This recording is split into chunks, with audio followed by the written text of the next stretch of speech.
Hebreus capítulo 11. Hebreus 11. Essa galeria gloriosa, meu Deus, que privilégio, de homens e mulheres que viveram aí há milhares de anos atrás, mas foram usados por Deus de uma forma tão gloriosa que até hoje e falam nossos corações e continuará falando através da vida destes homens e mulheres que se permitiram ser usados por Deus. Interessante, eu quero frisar isso, que esses homens e mulheres não tinham nada de especial que eu e você não tenhamos. É que eles se permitiram, usaram em Deus. É importante nós entendermos que não existe nada neles que não tem em nós, que é o Espírito Santo de Deus na nossa vida, amém? Então todos nós podemos alcançar esse nível de fé, mas nós vamos aprender hoje com Moisés. Mas eu quero ler ainda com você o versículo 1 de Hebreus 11, vamos ler tudo junto? Ora, a fé é a certeza das coisas e a prova das que não se vê. Eu vou ler o 6. Ora, sem fé é impossível agradar a Deus, porque é necessário que aquele que se aproxima de Deus creia que Ele existe e é galardoador dos que o buscam. Vira a folha aí, versículo 23. Nosso personagem de hoje. Pela fé, Moisés, logo ao nascer, foi escondido por seus pais durante 3 meses, porque viram que o menino era formoso e não temeram o decreto do rei. Pela fé, Moisés, sendo já homem, recusou-se ser chamado filho da filha de Faraó, escolhendo antes ser maltratado com o povo de Deus do que por algum tempo ter o gozo do pecado. Teve por maiores riquezas o opróbrio de Cristo do que os tesouros do Egito, porque tinha em vista a recompensa. Pela fé deixou o Egito, não temendo a ira do rei, e ficou firme, porque viu aquele que era invisível. Pela fé celebrou a Páscoa e a aspersão do sangue, para que o destruidor dos primogênitos não os tocasse. Pela fé, os israelitas atravessaram o Mar Vermelho como por terra seca, tendo os egípcios se afogado. Feche seus olhos. Soberano Deus, louvado e engrandecido seja o teu nome, Pai. Obrigado, Senhor, por esse privilégio de estarmos na tua casa nessa noite para louvar, cultuar, exaltar o teu nome, sentir a tua presença neste lugar. Meu Deus, que lugar glorioso, que momento especial que o Senhor preparou para nós essa noite. Mas também estamos aqui para ouvir a tua palavra, Senhor. Fala conosco. Abre a nossa mente, nosso entendimento, nosso coração, Pai, para que possamos absorver, entender essa palavra, Pai, e colocá-la em prática, Senhor, para a glória do teu nome. Assim oramos em nome de Jesus. Amém? Amém. Podeis tomar assento. Certamente, Moisés é o homem que mais se destaca nessa galeria. Nós certamente não vamos falar hoje sobre toda a história de Moisés. É impossível. E eu quero ministrar aquilo que Deus colocou no meu coração. Então, provavelmente, eu vou ficar só numa introdução hoje. Nós vamos falar de Moisés, certamente na próxima quinta ainda, dando continuidade a isso. Porque vocês viram quantas coisas maravilhosas, como vamos decorrer tudo isso.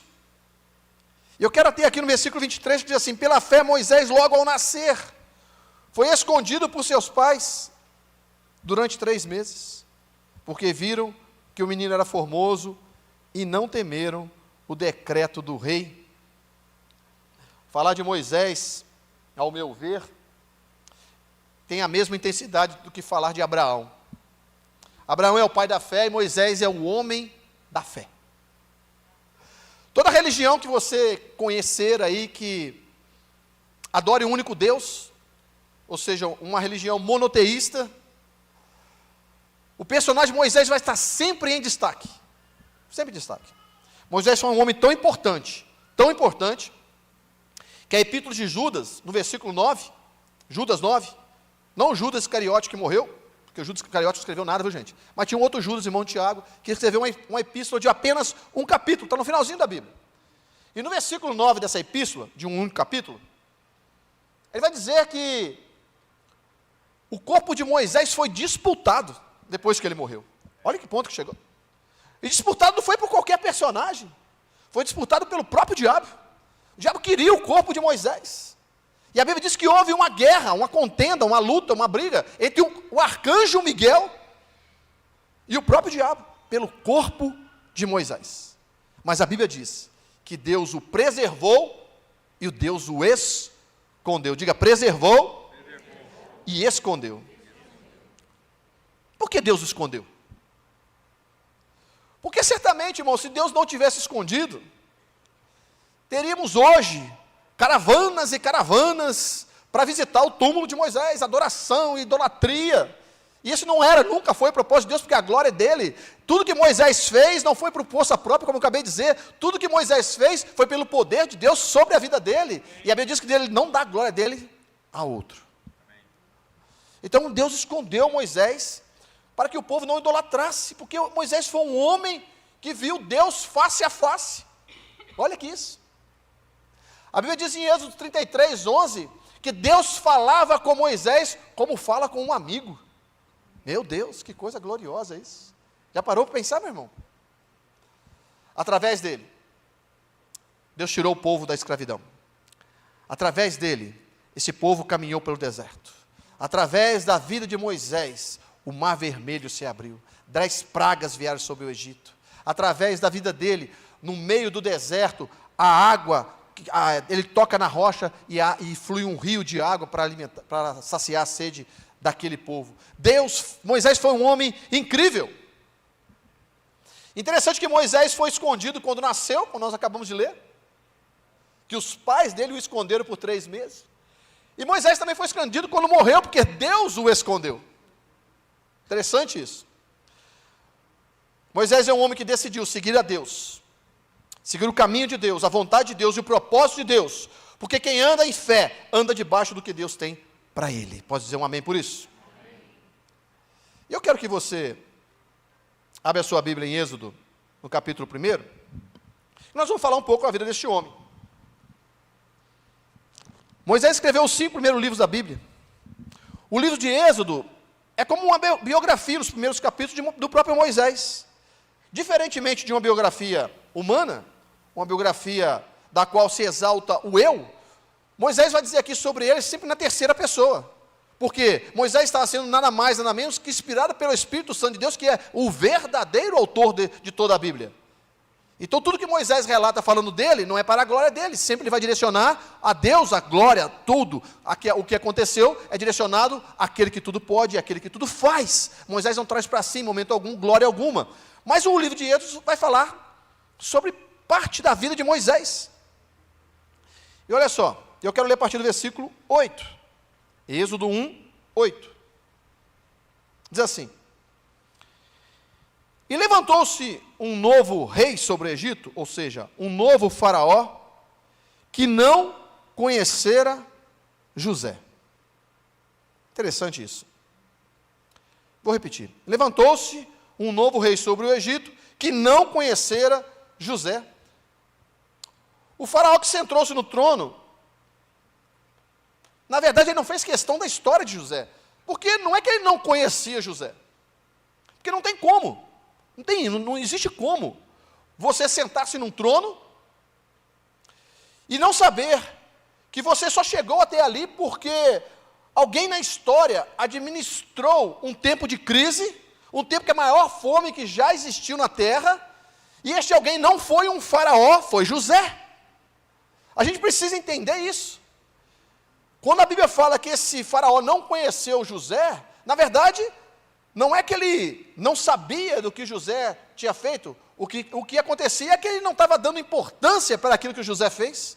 Ele não estava dando relevância para aquilo que José fez. Porque para que ele estivesse sentando naquele trono, naquele momento, ele sabia muito bem a fome que havia se passado anos e anos atrás. E que isso tudo não se acabou porque havia um homem no Egito, da qual Deus levantara, e que o próprio faraó colocou naquele lugar para preservar a humanidade. Não tinha como ele não saber disso. E a gente precisa entender que este homem não foi faraó, foi José. Quem administrou tudo isso foi José. Tem pessoas que vão fazer de tudo, meu irmão. Entenda isso. Para anular a nossa história. Fazem de tudo para menosprezar ou desdenhar a verdadeira história que você tem. Geralmente essas pessoas agem de 3 formas. Elas se tornam indiferentes àquilo que Deus está fazendo na sua vida, ou através de você, fingem que não estão vendo nada, mas você continua fazendo. Essas pessoas, sabe esse tipo de gente? Que não te enxergam, não vê você, não dá importância para aquilo que você está fazendo? Era mais ou menos assim aquele faraó. Depois eles começam a te criticar. Para que isso? Exagero isso? Não precisa disso? Está querendo se exibir? Está querendo fazer isso para mostrar para quem? E por fim, eles acabam copiando o que você está fazendo. Porque está vendo que Deus está agindo na tua vida. Estão me entendendo? Diga amém. Só que esse faraó que se levantou, ele era um assassino. Olha só, vamos continuar aqui no 9. Êxodo 1, 9. Disse ele ao seu povo, ou seja, aos egípcios. O faraó disse ao seu povo: o povo de Israel é mais numeroso e mais forte que nós. O povo de Israel é mais numeroso e mais forte que nós. É interessante, né? Ele diz que não conhecia a história de José, mas conhece o resultado de José. Ele queria, na verdade, anular o nome de José, mas o povo era o resultado do legado, da administração que José tinha feito. Irmão, presta atenção, cuide em não se preocupar em deixar herança, mas deixar legado.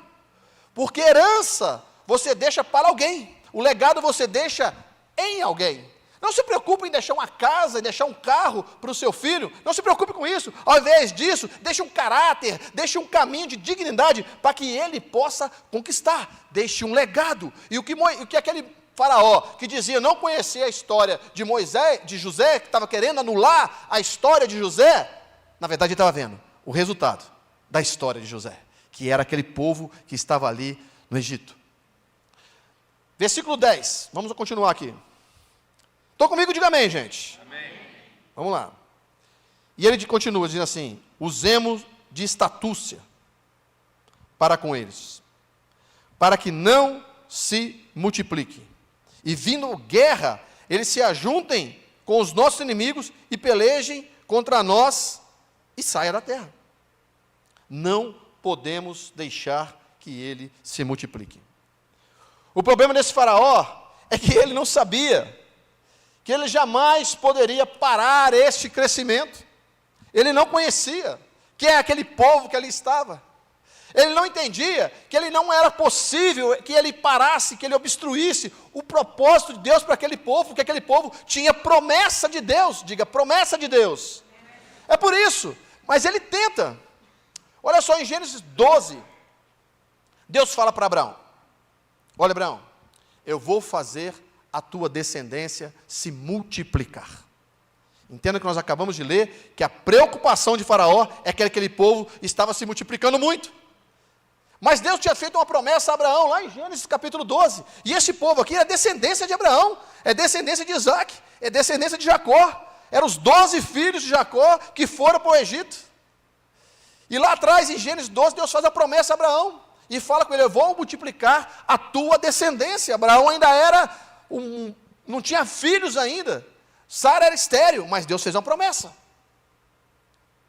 Em Gênesis 26, Deus repete essa promessa a Isaac. E em Gênesis 35, Deus repete a promessa a Jacó, dizendo: eu multiplicarei a tua descendência. E meu irmão, escute isso: ninguém para a promessa de Deus. É por isso que, por mais que tentaram, não conseguiram parar a igreja de Cristo. É por isso que eu e você estamos aqui nesta noite, porque em Mateus 16, 18 tinha uma promessa sobre a igreja. Jesus fala assim: eu lhe digo que tu és Pedro, e sobre esta pedra edificarei a minha igreja, e a porta do inferno não prevalecerão contra ela. A perseguição não parou. Nós temos um louvor que nós cantamos: o Coliseu não parou, os leões não pararam, ninguém pode parar. O inferno, por mais que tente, não pode prevalecer. Ninguém pode parar a igreja do Senhor. Nós vamos avançar. Louvado seja o nome do Senhor. Ninguém pode parar. Aí, meu irmão, levanta tua mão assim, levanta assim. Eu quero que você receba essa palavra em nome de Jesus. Podem tentar, podem até tramar, mas nunca, jamais poderão impedir você de avançar, porque você está debaixo de uma promessa. Se você recebe da glória a Deus aí, ninguém pode parar este povo, ninguém, porque nós estamos debaixo de uma promessa. Diga assim: eu estou debaixo de uma promessa. Glória a Deus.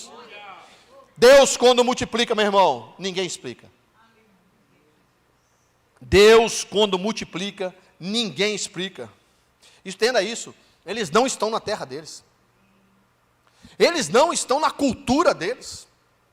Eles não estão no ambiente familiar a eles. E mesmo assim, eles se conseguem multiplicar mesmo longe da terra deles. É só Deus que faz isso, meu irmão. Só Deus faz isso. E entenda isso. Olha o versículo 12. Olha só o versículo 12.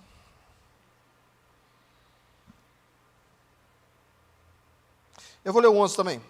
Então puseram sobre ele feitores de obra, para os afligirem com suas cargas.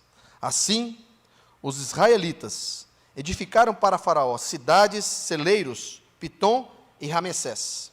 Ao 12. Quanto mais os egípcios afligiam o povo de Israel, tanto mais eles se multiplicavam. Meu Deus do céu. Você podia dar um glória a Deus aí. Eu vou repetir isso, meu irmão.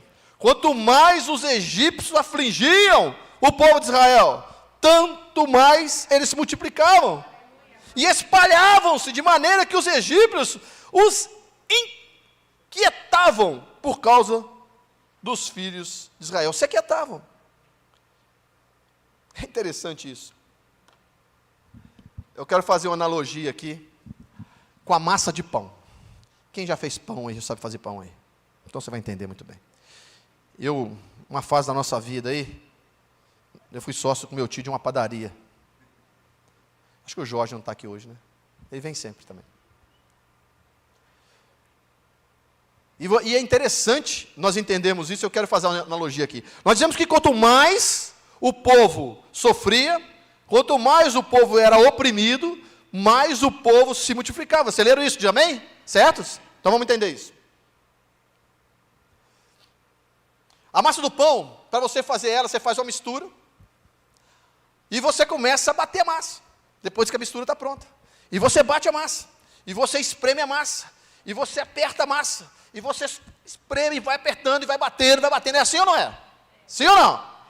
Muito bem. Depois que você faz, você coloca ela num canto, e cobre ela. Mas silenciosamente, essa massa cresce.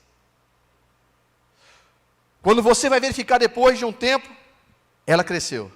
Silenciosamente, você põe um pano assim por cima, daqui a pouco você começa a ver o pano está subindo assim, ó, que a massa está crescendo. É ou não é, gente? Diga amém, por favor, aí. Escute isso.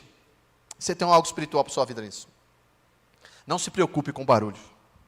Não se preocupe se colocaram você em um canto e até te esconderam. Não se preocupe se você está apanhando ou sofrendo.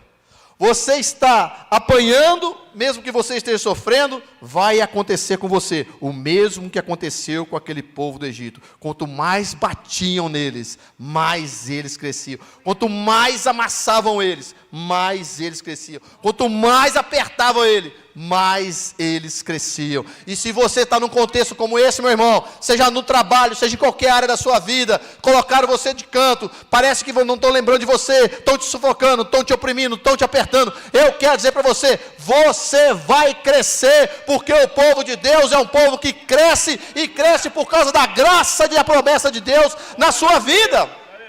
Olha, então isso que Mateus 33, 13, 33, Mateus 13, 33 vai dizer assim, Jesus contando a parábola vai dizer assim, o reino dos céus é como o fermento de uma massa, que uma mulher tomou e misturou com uma grande quantidade de farinha, e toda a massa ficou fermentada. E eu quero destacar duas coisas aqui. Todo crescimento é silencioso. Primeiro, todo crescimento é silencioso. O crescimento, meu irmão, é de dentro para fora. Deus não quer que você tenha aparência de crente. Deus quer que você tenha conteúdo cristão. Deus não quer que você seja um estereótipo de crente, porque o crescimento é de dentro para fora. Por isso que o apóstolo Paulo vai dizer em Gálatas 2:20, já não vivo eu, mas é Cristo que vive em mim. Então se Ele vive em mim, se Ele está dentro de mim, o coração que bate aqui não é o meu coração, é o coração dele. O ar que eu respiro, que vai para os pulmões, não é para os meus pulmões, é para os pulmões dele. É por isso que na minha boca só saem louvores e glórias ao nome dele, porque tudo é dele, por ele, para ele. É ele que vive em mim, é de dentro para fora. E se ele está vivendo em mim, meu irmão, tenho que viver novidade de vida sempre. Você veio até aqui para crescer em fé? Diga amém, por favor. Amém. Glória a Deus. Então eu vou te explicar um pouco melhor para você. Se você quer crescer, você precisa passar pelo processo. Nós acabamos de falar aqui sobre o processo da massa do pão, é uma analogia. Nós estamos falando aqui de um povo que estava sendo oprimido, que estava levando pancada, que estava se levando uma sobrecarga, mas não parava de crescer. A igreja era perseguida, a igreja era oprimida, a igreja era massacrada, mas ela nunca parou de crescer. E por você também não vai parar de crescer em nome de Jesus, mas precisa passar pelo processo. Quando nós falamos rapidamente sobre Noé, o que vem na sua mente? A arca, talvez o dilúvio. Quando nós falamos de Daniel, o que vem rapidamente na sua mente? A cova, os leões. Quando nós falamos de Davi, o que primeiro vem na nós? O Golias. Irmão, presta atenção, o dilúvio, aquela arca que levou 100 anos para ser construída, foi o processo na vida de Noé. A cova dos leões foi o processo que apertou, que esmagou, que tirou o sono ali daquela história de Daniel. Golias foi o processo que Deus usou para fazer Davi crescer. Estão me entendendo? Diga amém. O problema é que não queremos passar por processo, nós queremos crescer, mas sem passar pelo processo. Escute isso, meu irmão. Quanto mais difícil foi o processo, maior é o crescimento. O povo era subjugado, mas estava crescendo. E eu quero dizer uma coisa para você. Quero, na verdade, fazer uma pergunta. Todos já devem ter ouvido a história que Deus tirou, quando tirou esse povo do Egito, Deus mandava uma comida diária para eles. Como que chamava essa comida? Maná, diga maná. E eu pergunto para você, o maná era colhido diariamente, todos os dias? O maná podia se guardar? Na verdade, o maná não era colhido todos os dias e o maná podia guardar-se. Eu vou explicar isso. O maná era colhido de segunda a sexta. Na sexta-feira vinha a porção dobrada. E na sexta-feira ele podia guardar para o sábado, porque o sábado era o Sabat Shalom. E não podia fazer nada. Então Deus mandava na sexta-feira o maná dobrado, para que se pudesse colher dobrado, e para que se pudesse guardar para o sábado. Me entenderam? Diga amém, por favor. Mas é interessante que no Êxodo 16:14 vai dizer assim: farei chover pão do céu. Diga pão do céu. Irmão, para pensar. O que você entende quando Deus fala para você assim: eu vou te dar pão do céu? Meu Deus, comigo, se Deus falar algo para mim, prometer algo para mim desse jeito, eu vou pensar assim: amanhã cedo vai ter um pãozinho na chapa, uma canoa sem miolo, bonitinho, uma manteiguinha gostosa. Sim ou não? É pão do céu. Ah, Deus não pode fazer isso? Claro que pode. Lembre-se quando Elias fugiu de Jezabel, ele foi para o deserto, deitou-se debaixo de um zimbro e ali ele dormiu. Pediu a morte para Deus, estava uma crise de depressão e dormiu. E a Bíblia diz que quando ele acorda, tem um anjo cutucando ele, e o que tinha do lado dele? Pão fresquinho, assado em brasas, meu irmão. Pão do céu, não tinha uma padaria perto, não. Me entenderam? Diga amém aí. Estão comigo? Amém. Então vamos lá. Então o que você entende quando Deus fala para você? Ei, eu vou tirar você dessa terra, e vou te dar uma terra que manda leite e mel. Meu Deus, você já vai entender que você vai chegar num lugar lá, vai estar tudo pronto. Quando Deus fala com você assim: eu vou te abençoar, eu vou te prosperar, eu vou te dar uma casa, você vai pensar assim: meu Deus, vai vir uma chave na minha mão para me comprar e essa casa vai cair do nada. Quando você pensa assim: meu Deus, Deus vai mudar essa história, vai mudar essa situação difícil que eu estou passando na minha empresa, vai mudar esse contexto complicado que eu estou vivendo, o que talvez você pode pensar? Talvez alguém vai colocar lá, quando eu olhar no dia seguinte, tem um dinheiro na minha conta. Não é assim. Nunca foi. E nunca será, porque existe um processo, diga processo. Então quando Deus falou para esse povo: amanhã eu vou mandar pão do céu para vocês. Eu acho que ele ficou esperando, que nem o rapaz que passa na minha casa todo dia de manhã. Não, né, Larissa? Olha o pão caseiro, todo dia me acorda de manhã. Não. Eu acho que eu esperava um anjo passando, gritando isso. Mas não, irmãos, olha o que aconteceu. Números 11, do 7, vai dizer assim, e era o maná, como semente de coentro. Diga, semente de coentro. Era isso que Deus mandou. Versículo 8 de Números 11, vai dizer assim, espalhava-se o povo e colhia, pegava aquela semente de coentro e moía, e apertava, e espremia, e pisava num grau, e colocava em panelas, cozia, e dele fazia bolos, e o seu sabor era como o sabor de azeite fresco. O que Deus está nos ensinando aqui, gente? Deus poderia muito bem mandar o pão prontinho, porque ele fez isso com Elias. Mas se chegasse pronto, você não iria valorizar. Se chegasse fresquinho, você e eu não iríamos valorizar, porque só valoriza quem passa pelo processo. Talvez alguém olhe para você, para que você conquistou e diga, só isso? Talvez alguém olhe para você e fale assim, mas é apenas isso que você conquistou? Mas o que é só para alguém, é tudo para você. Para alguém é só uma casinha, para alguém é só um carro popular, para alguém é só apenas mais uma família, mas só você sabe o processo que você teve que passar para chegar até ali. É ou não é? Diga amém aí, gente. Amém. Sim ou não? Valorize, por que você valoriza? Porque você passou pelo processo. É seu, uma conquista sua. Para os outros não pode ter valor, mas para você faz muito valor. Só você sabe o trabalho que você teve para conquistar essa casa. Só você sabe o trabalho que você teve para poder formar essa família e está aí até hoje pelejando. Só você e Deus sabe o trabalho que você teve para as suas conquistas, seus estudos, sua empresa, seu trabalho. Para os outros pode ser só, mas para você tem um grande valor e um grande significado, porque você passou pelo processo. Porque só você sabe como foi para chegar até aqui. Processo gera crescimento. Deus poderia ter tirado o povo muito antes do Egito do que essa data. Passaram-se 400 anos. Deus tinha poder para tirar esse povo muito antes. Mas por que Deus não fez? Porque Deus estava esperando eles passar pelo processo. Porque a gente só cresce no processo. Mas Deus permitiu isso para que eles pudessem crescer. Será que essa aflição que você está passando não é um processo de Deus para você crescer? Você já parou a pensar nisso? Mas pastor, não foi isso que eu planejei para a minha vida. Eu escuto tanto isso. Mas pastor, não foi isso que eu planejei para a minha vida. Para mim também não, irmãos. Quer dizer para você que se eu for contar um pouco da minha história, eu estaria muito longe daqui. Mas eu estou feliz porque eu estou no centro da vontade de Deus. Amém? Mas quem determina, meu irmão, onde você vai ser o seu crescimento não é você, é Deus. É Deus que vai determinar aonde você vai crescer. É Deus que vai determinar qual o processo que você vai passar para o crescimento. Deus te dá uma palavra, Deus te dá uma promessa, mas Deus não te revela o processo. O processo ele vai passar junto com você. Amém. Aleluia. Preste atenção, este povo entrou no Egito através de José, com 70 pessoas.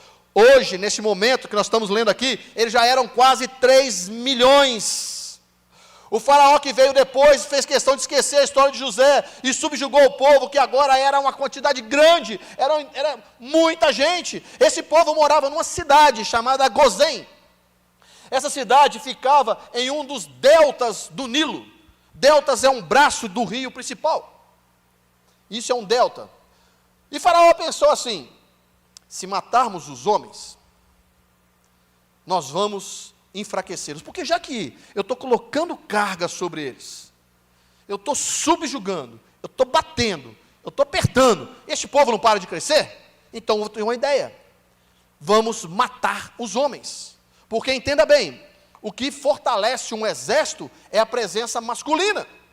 Então ele pensa, se nós matarmos todos os homens, esse povo vai nos servir para sempre, vamos enfraquecê-los. Então é o seguinte, se nascer homem, morre. Nascer menina, pode deixar viver. Essa foi a estratégia que ele teve. E Faraó, o que fez para cumprir essa estratégia? Ele chama 2 parteiras, diga 2 parteiras. Estão comigo? Diga amém, gente. Amém. 2 parteiras, diga. 2 parteiras. E essas parteiras tinham que ser hebreias. Essas parteiras não podiam ser egípcias. Porque nessa cidade de Gozém, onde os israelitas moravam, uma egípcia não entraria ali jamais para fazer o parto de uma hebreia. Nunca isso iria acontecer. Então o que ele faz? Ele chama 2 parteiras. Escute isso. É comum em ambiente de guerra pessoas serem compradas para agir em favor do inimigo. Possivelmente Faraó fez uma proposta para essas parteiras do tipo: olha, vocês trabalham para mim, que vocês não serão afligidas como o resto do povo está sendo. Vocês não vão passar por dificuldades. E escute isso, existem muitas pessoas que têm preço e que se vendem. Por isso que não chega a lugar nenhum, viu, gente? A Bíblia fala sobre um tipo de pessoa um grupo de pessoas chamadas carpideiras. As carpideiras eram chamadas e contratadas quando alguém morria. Essas pessoas eram contratadas para chorar. E elas recebiam cerca de 1 a 2 denários para fazer isso. E entenda, elas não choravam por causa, sentindo a dor da família. Elas não choravam porque estava perdendo alguém querido. Elas choravam por causa do dinheiro. Estão me entendendo? Diga amém. Faziam um escândalo. E as carpideiras, quando um homem chamado Jairo vai buscar Jesus, porque ele saiu de casa e ela deixou a filha doente, uma única filha de 12 anos, ele deixou essa filha doente. E quando Jairo vai até Jesus, a Bíblia, alguns estudiosos dizem que ele andou cerca de 2 quilômetros entre a casa dele e o porto de Cafarnaum. Quando ele chega, espera ali Jesus está atendendo aquela mulher do fluxo de sangue, aquela coisa toda. Quando Jairo está ali esperando, quando Jesus vai para ir à casa de Jairo, a Bíblia diz que chegam e fala para ele assim: Jairo, não incomode mais os mestres. A sua filha já morreu, e as carpideiras já estão lá chorando, pranteando, já está lá fazendo todo o funeral. Já tinham sido contratadas. E Jesus olha para Jairo e fala assim: Jairo, olha para mim. Acredite em mim, Jairo, confie em mim, e vem comigo que eu vou para a tua casa. E Jesus vai para a casa de Jairo. E é interessante que, quando Jesus chega na casa de Jairo, a primeira coisa que ele faz é pedir para as carpideiras saírem. Quando Jesus fala que a menina não estava morrendo, não estava morta, mas estava dormindo, quem estava chorando começa a dar risada. Riam deles, a Bíblia diz isso. Riam de Jesus quando Jesus fala assim: ela não está morta, ela só está dormindo. E Jesus coloca para fora aquelas carpideiras. Sabe por quê? Porque para Jesus, gente que tem preço não merece viver o ambiente da ressurreição. Foi assim que ele fez com Judas. Judas traiu Jesus, vendeu Jesus, mas ele não viveu o ambiente da ressurreição quando Jesus ressuscitou. Aonde estava Judas quando Jesus ressuscitou? Já tinha se enforcado há muito tempo. Ambiente de ressurreição não é ambiente para quem se vende. Então Jesus coloca elas para fora. E eu quero dizer para você, meu irmão, na autoridade do Espírito Santo de Deus, nos dias de hoje, tem carpideira também aqui na sua vida. Tem carpideira também, são pessoas que se relacionam com você por aquilo que você pode proporcionar para elas. Ei, estude isso, faça como Jesus, coloque esse tipo de gente para fora da sua vida. Amém? Levanta a tua mão aí. Hoje eu quero dizer algo para você. Hoje as carpideiras não irão receber salário na sua vida. Hoje elas estão dispensadas porque Jesus chegou e a palavra dele para você é: Talita, come, levanta, põe-te pé, porque não está morto esse projeto, não está morta a tua história. Eu cheguei para botar de pé aquilo que você pensa que morreu, aquilo que estão falando que morreu. As carpideiras hoje estão dispensadas porque Jesus chegou aqui. Louvado seja Deus. Glória a Deus. Voltando para o texto de Êxodo 1, eu fico imaginando essas duas carpideiras, essas duas parteiras, desculpe, entrando na tenda das hebreias. Eu fico imaginando isso. E uma falando para a outra assim: o que foi mesmo que Faraó mandou que nós fizéssemos? E elas falam assim: matar e enterrar. E eu acho que uma olha para a outra e fala assim: matar e enterrar. E uma falou assim: mas eu não sou assassina. E a outra provavelmente deve ter dito assim: eu também não sou coveira. Nós somos parteiras. Escuta isso, irmão, que isso é muito importante. Deus vai conectar você a relacionamentos saudáveis. Deus vai tirar da sua vida coveiros e assassinos de projetos. Deus vai colocar na sua tenda pessoas que vão ajudar você a dar a luz a projetos que estão dentro de você. As parteiras têm a capacidade de fazer isso. Elas não podem te dar o que você tem, mas elas podem fazer nascer aquilo que você já tem. São elas que, quando todos deixam de acreditar, elas continuam gritando: faz força, vamos, vai dar certo, você vai conseguir. Parteiras são aquelas que não estão sentindo a tua dor, mas estão vendo o que você está gerando. Não estão me entendendo? Diga amém. Elas não param de te incentivar: vamos, coloque esse projeto para fora, Deus vai conectar você a esse tipo de gente. Não as planteadoras, mas parteiras. Não carpideiras, mas parteiras. Pessoas que vão te ajudar a dar a luz aos projetos que estão sendo gerados dentro de você.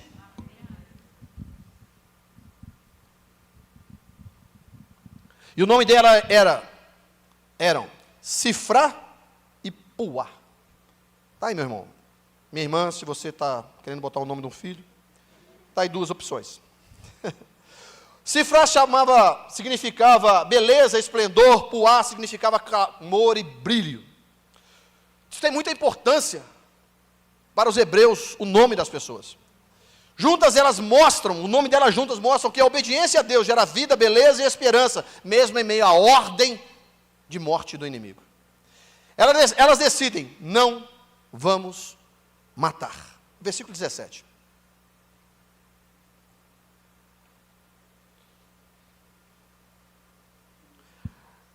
As parteiras, porém,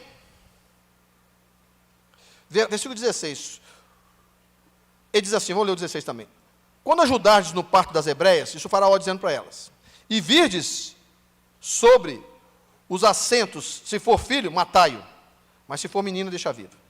As parteiras, porém, temeram a Deus, e não fizeram como o rei do Egito lhes ordenara. Antes, conservaram os meninos com vida. Elas sabiam que aquele povo não era qualquer povo, era um descendente de Abraão, de Isaac, de Jacó, conhecia a história de José, sabia o que José tinha feito, elas sabiam que a bênção estava sobre aquele povo. Escute isso: as parteiras foram contratadas para matar, mas elas diziam: nós não podemos tocar neste povo. Eu vou repetir isso.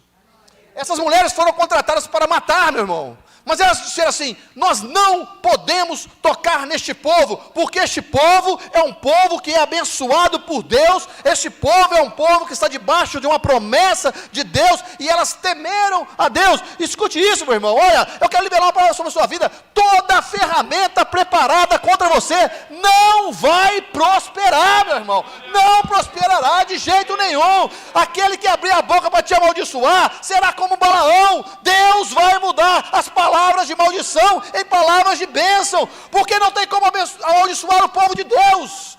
Podem fazer mandinga, pode fazer a mandinga que quiserem, pode colocar olho gordo, pode colocar olho obeso na porta da minha casa, na porta da sua casa. Nós não precisamos colocar carranca, nós não precisamos colocar ferradura, nós não precisamos colocar plantas, espada de São Jorge, plantas que comigo ninguém pode, trevo de 4 folhas. Nós não precisamos disso, porque na porta da nossa casa tem o sangue, na porta da nossa casa tem o sangue do Cordeiro. Nós somos um povo guardado e protegido por Deus. Se você sente assim, também dá glória a Deus aí, meu irmão.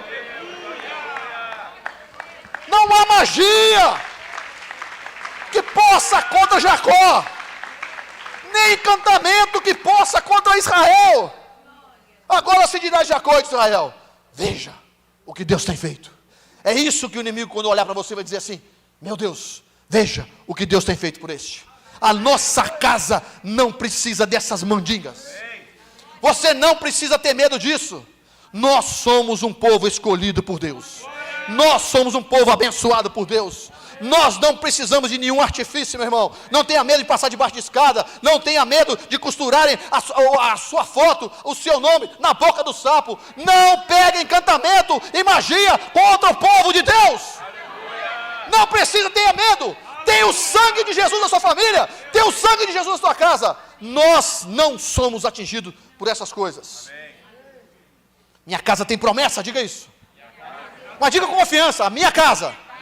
Não é para mim ouvir, não é para o inferno ouvir. A minha casa tem promessa de Deus. É isso que muda tudo. Essa confiança. Não precisa ter medo. Eu tive um sonho essa noite, eu só sonho expulsando demônio. Olhe por mim, gente, porque eu só sonho expulsando demônio. A Rose passa uns apertos danados comigo. Quando vê eu estou gritando, ela está assim, céu. Ela tem medo de dar uns expulsão do demônio, dar uns pegar ela também.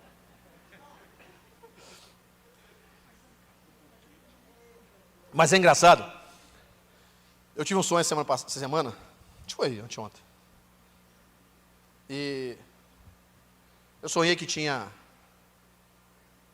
sabe essas velhinhas que você acende no bolo de aniversário e ela vai queimando até o fim e não apaga? Eu sonhei que aquilo é como se fosse metade de uma velhinha aquela voando assim, e eu olhava assim, mas e aquilo saía para lá e para cá assim, e eu ia repreendendo aquilo, toda hora que eu falava, te repreendo em nome de Jesus, aquilo apagava. Toda vez que eu te repreendo em nome de Jesus, aquilo apagava. E aquilo foi, até que chegou em um homem, e o homem pegou aquilo. Eu lembro até a cor da camisa daquele homem. Tem alguém com camisa xadrez, vermelho e amarelo, não, né? Ele estava com a camisa assim, e quando ele pegou, eu repreendi, e aquilo apagou. Aquele homem se transfigurou de um jeito, e deu um urro, e disse assim, eu te amaldiçoo. Eu enfiei o dedo na cara dele e falei assim, você não pode amaldiçoar aquele que é abençoado por Deus. Nem no sonho o diabo pode, irmão. Ah, capeta, você não tem vez nem no sonho comigo, não. Aleluia. Glória a Deus. Essas parteiras temiam a quem? Versículo 17, eu vou ler de novo, você esqueceu já. E as parteiras, porém, temeram a Deus, e não fizeram como o rei do Egito lhe dissera. As parteiras temeram a quem? Deus. Meu irmão, escute isso, se você teme a Deus, Deus te dá o que Faraó não pode te dar. Ah, você não entendeu, senão você tinha dado glória a Deus. Vou repetir de novo. Se você teme a Deus, Deus pode te dar aquilo que Faraó não pode te dar. Olha só, vamos ler o versículo 20 e 21, mas antes olha só, Faraó pode te dar dinheiro, mas só Deus pode te dar descendência. Olha só, versículo 20 e 21.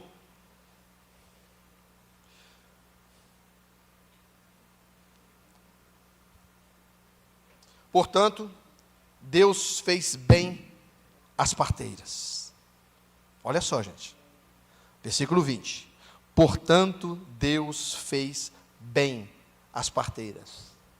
E o povo aumentou e se fortaleceu muito. Versículo 21, entenda isso. E porque as parteiras temeram a Deus, Ele lhe constituiu famílias próprias. Meu Deus do céu. Ei, meu irmão, quando você e eu tememos a Deus, eu vou dar a você uma descendência. Faraó não podia dar isso, Faraó podia dar dinheiro, mas Faraó não podia dar descendência. E Deus está dizendo para ela assim, como vocês me temeram, quando vocês tiveram temor, e eu falei isso ontem lá em Santo André, o temor não é medo, porque o medo paralisa e afasta, o temor é um respeito que aproxima. Estão me entendendo? Diga amém. Não confunda medo com temor. Como vocês me temeram, eu vou dar a vocês uma descendência. Deus foi bom para com elas, porque elas temeram e Deus lhe constituiu família. Deus estava dizendo exatamente isso para ela. Olha, porque vocês me temeram, o tempo de gerar os sonhos dos outros acabou. Agora é a hora de vocês gerarem seus próprios sonhos. Você vai deixar de contar a história dos outros, meu irmão, e vai contar as suas próprias. As parteiras, meu irmão, tiveram família. Aquilo que elas estavam fazendo foi agradável aos olhos do Senhor. Tema ao Senhor, que Deus sempre vai te recompensar. E o temor a Deus é o princípio de toda a sabedoria.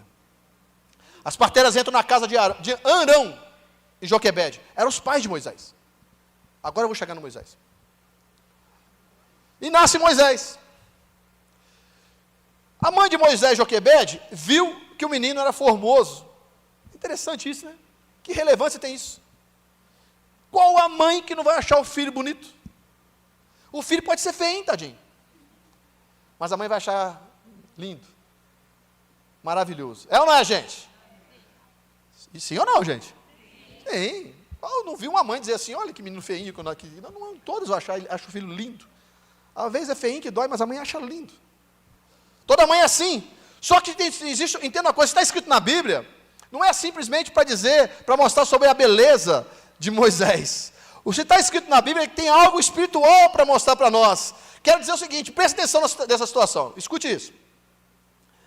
O decreto do rei era para que se matasse toda criança homem. Por isso que na galeria da fé, vai dizer, que pela fé, Moisés foi escondido por quem? Pelo Arão e pela Joquebede.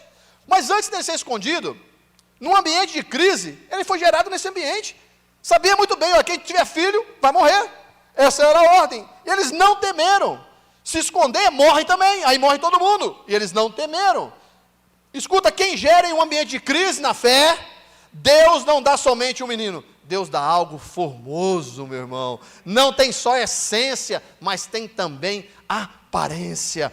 Aquilo que você está gerando em obediência, aquilo que você está gerando em fé, aquilo que você já está gerando não temendo o que está sendo feito por fora, o que estão dizendo por fora, eu quero dizer para você, será formoso. Todos vão olhar e dizer assim, meu Deus, que coisa linda que Deus fez por você. Se você recebe, diga amém. Amém. É isso que a Bíblia está dizendo. Teve coragem, teve fé para gerar em tempo de crise. Isaac, quando estava uma seca danada, ele teve coragem para, num tempo de crise, semear. Lançaram a semente. E a Bíblia diz que ele colheu 100 por 1. Todos viram a beleza que foi a colheita de Isaac, porque ele teve fé para gerar em tempo de crise, para semear em tempo de crise. Estão me entendendo? Diga amém. Deus vai fazer algo maravilhoso na sua vida, meu irmão, se você tiver fé e gerar em tempo de crise. E o que Joquebede fez? Escondeu. Diga, escondeu. Foi isso que nós lemos lá em Hebreu 11. Pela fé, Moisés foi escondido. Por quantos meses? Quantos meses? 3 meses. Diga, 3 meses. Olha só o Êxodo 2, 3. Olha o que vai dizer. Não podendo, porém, escondê-lo por mais tempo. Interessante isso. Isso fala de 2 etapas na vida.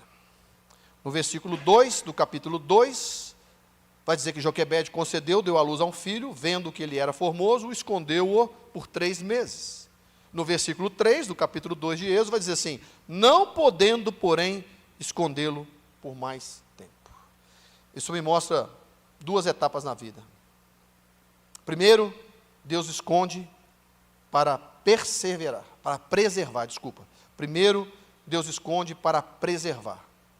Depois, Deus revela para projetar.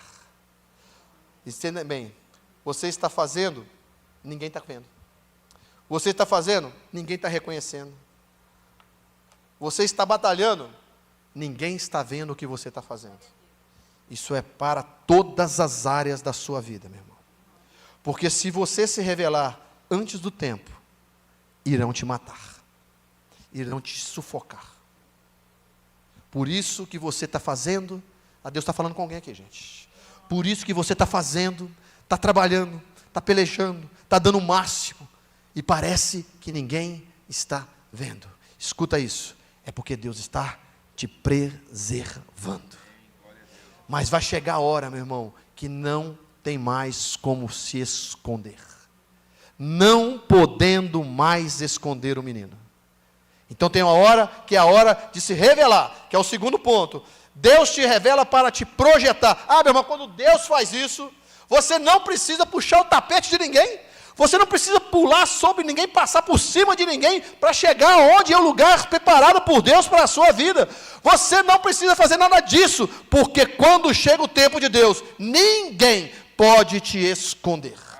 José estava lá no calabouço, escondido, ninguém via, passaram-se o tempo, mas quando chegou o tempo de Deus revelar ele, ninguém podia esconder José, e José chega diante do faraó, revela os sonhos, e faraó vai dizer assim: aonde podia eu encontrar um homem como este, em que há o Espírito de Deus?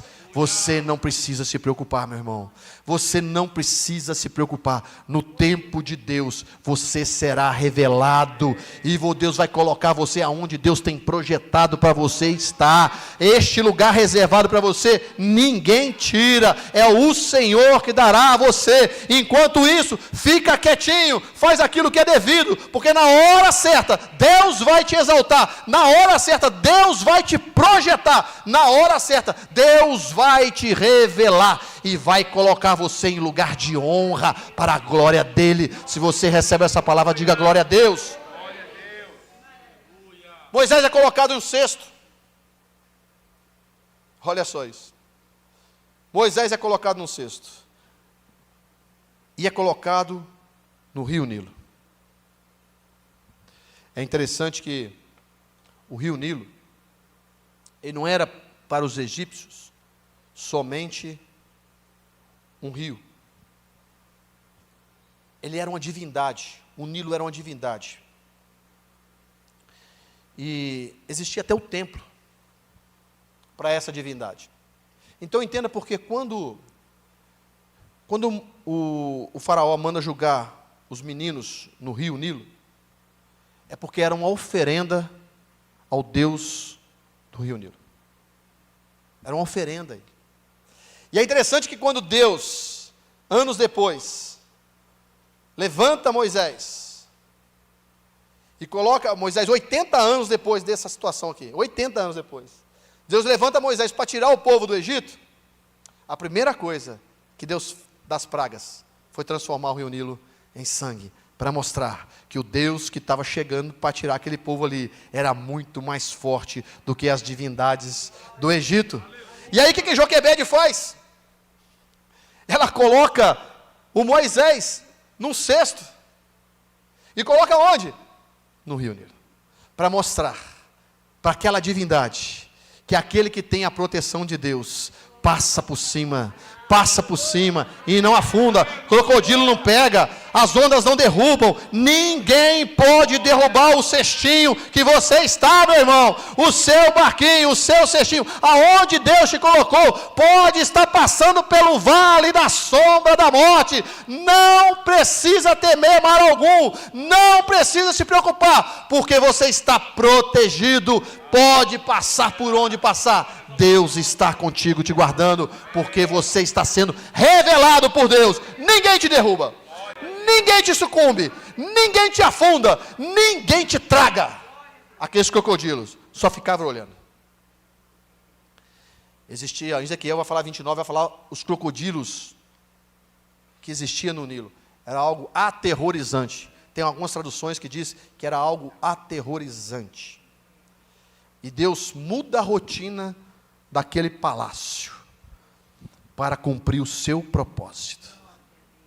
Moisés ia naquele barquinho, em meio aos sulavancos, em meio a pedras, em meio a juncos, em meio ao risco de crocodilos naquele rio. Mas Deus já tinha preparado uma porta de escape, já tinha projetos.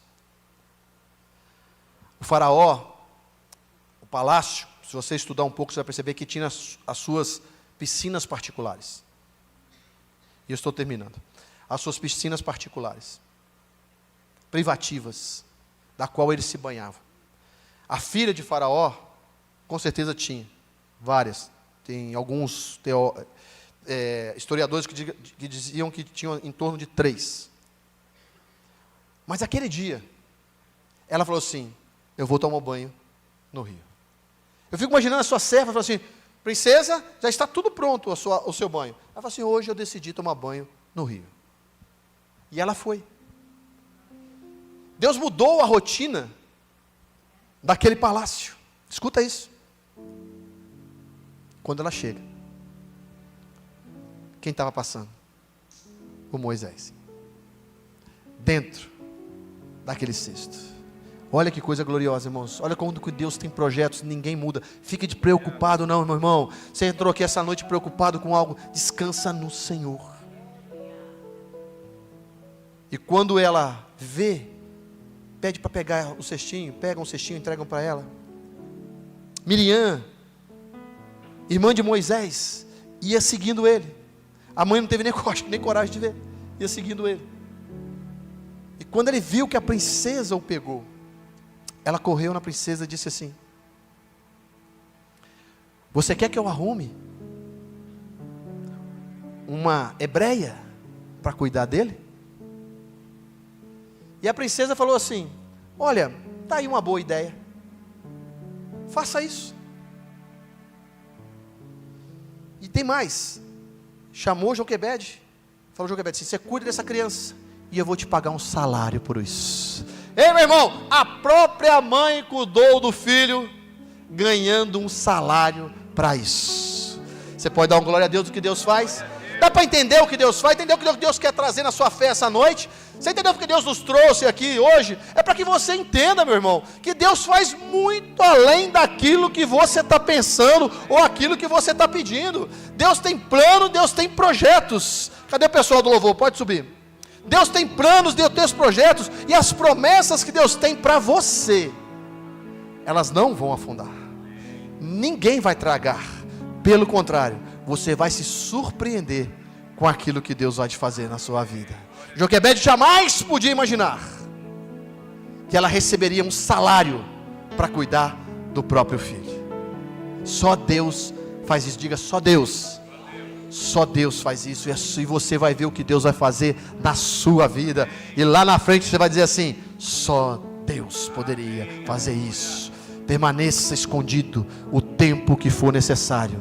Na hora que Deus quer te revelar, meu irmão, Ele tem tudo preparado para você. Eu convido você a se colocar em pé.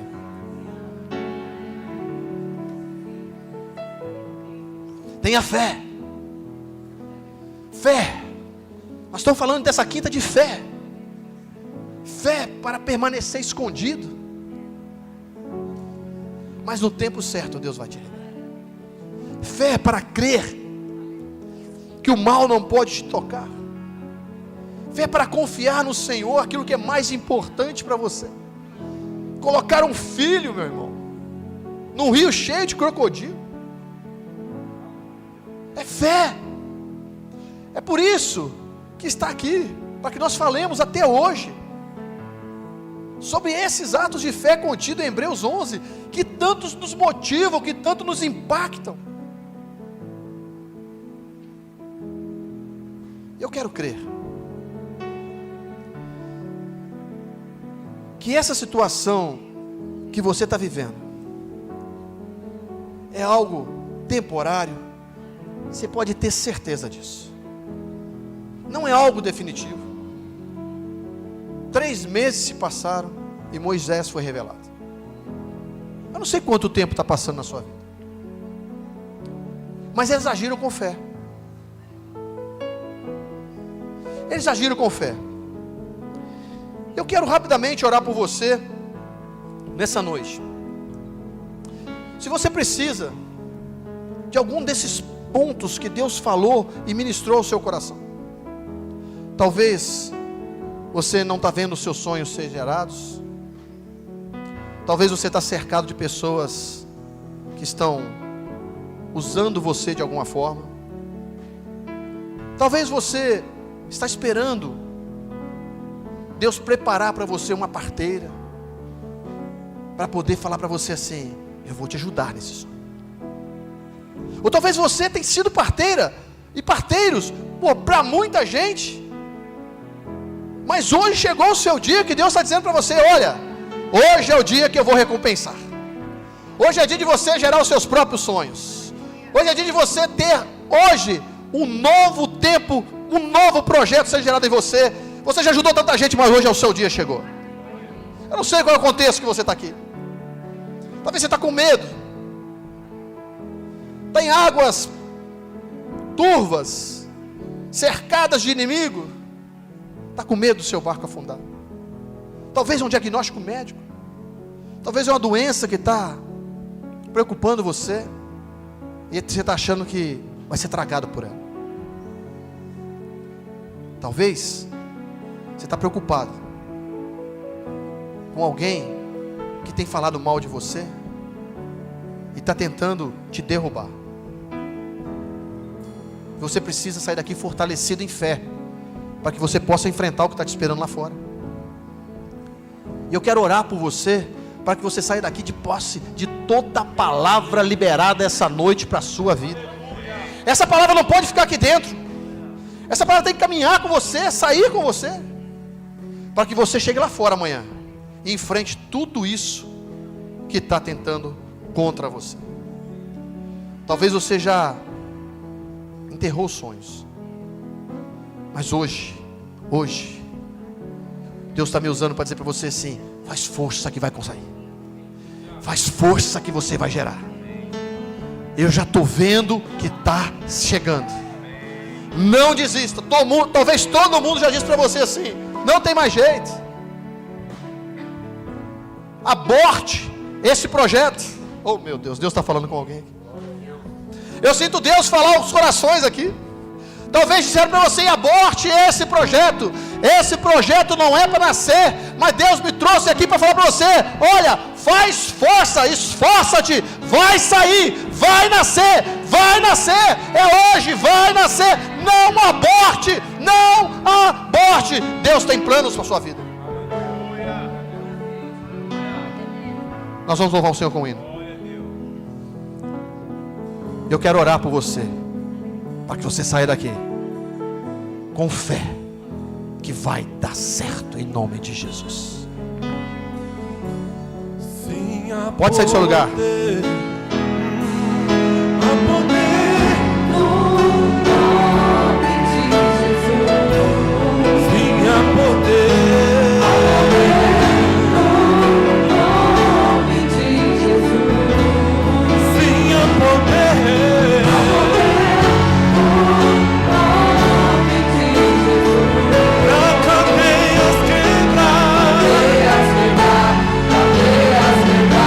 Cadeias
igreja, clame a Ele. Clame a Ele, porque é um nome poderoso. Ei, ei, ei. Cadeias quebrar, quebrar. Sim, há poder no nome de Jesus. Há poder no nome de Jesus. Oh, há poder no nome de Jesus. Pra cadeias quebrar, cadeias quebrar, cadeias quebrar. Há poder no nome de Jesus. Sim, há poder. Aleluia.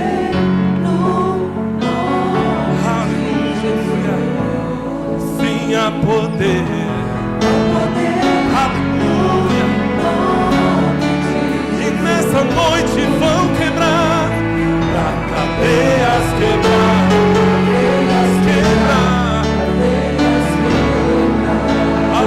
Põe a mão no teu coração, soberano Deus, Pai.